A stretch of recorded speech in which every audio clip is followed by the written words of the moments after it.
pong mga balita sa araw na ito ng Lunes. Unahin po natin ang magiging kalagay ng panahon. Ang northeast monsoon ay nakakaapekto na lamang sa Luzon at sa Kabisayaan. May dala itong mga pag-uulap at mga mahinang pag-ulan sa Bicol Region, Batanes, Cagayan, Isabela, Nueva Vizcaya, Apayao, Kalinga at Mountain Province. Pero wala naman itong significant impact. Mahinang amihan naman ang nararanasan sa Metro Manila, natitirang bahagi ng Luzon, Visayas, Dinagat Island at Surigao del Norte.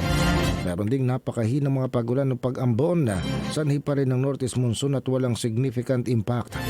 Sa natitirang bahagi ng Mindanao, ang pag-uulap ng kalangitan na minsan ay mayroong mga pag-ulan o thunderstorms ay sanhi naman ng localized thunderstorms. Ilang mga lugar na magkakaroon ng severe thunderstorm sa Mindanao ang posibleng magkaroon ng mga pagbaha.